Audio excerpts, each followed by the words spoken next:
ප්‍රදේශයේ සිරිපාදේ නගිනකොට අපිට අහු වෙන පළවෙනි ස්ථානය විදිහට සලකන්නේ ටිකක් දුර වාගෙන යම් දිහිණිය. දිහිණියලෙන් තමයි දිහිණි අක්කා හැල්ලා තියෙන්නේ. ඒක සිහි වෙන තමයි දිහිණිය කියලා කියන්නේ. ඉතින් සුන්දර ප්‍රදේශයක් මධ්‍යම කතුකරේ සිරිපාද අඩවියේ තමයි ආරක්ෂිතින් ගමන් කරන්නේ.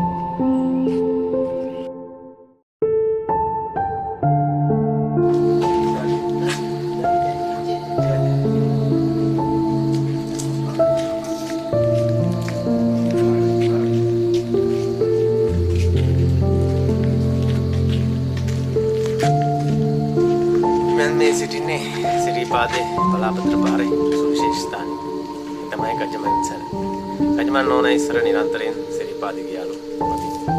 ඒ යන මොහොතේදී ගජමන් නෝනා වෙනුවෙන් අම්බලමක් හදලා ඉවන් හරින. ඒ අම්බලම පිහිටි ස්ථානයේ තමයි තියෙන්නේ. දැන් ඒක කැලෑබද වෙලා කැලෑවේ අම්බලමේ පිටික් දානවා.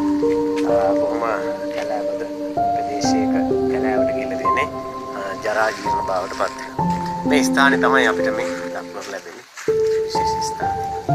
ඉතින් ආ තමයි ගමන් කරන්නේ.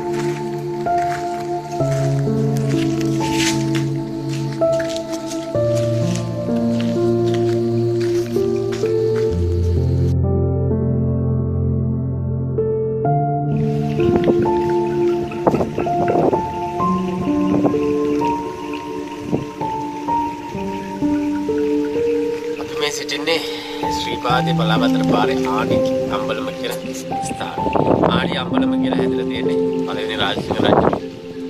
මේ ශ්‍රීපාදයේ හින්දු භක්තියට බාර කළ දෙනවා. ඒ හින්දු පූජකවරයාගේ නම ආණි.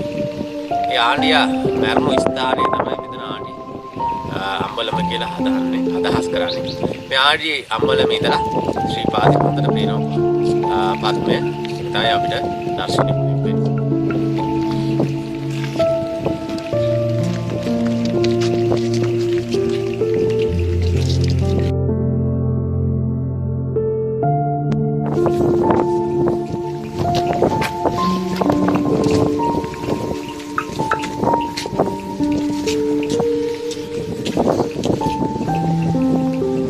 සිටින්නේ ඇහැල කනුවලක.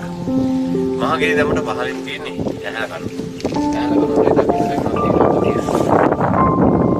කනුවේ උගාල තමයි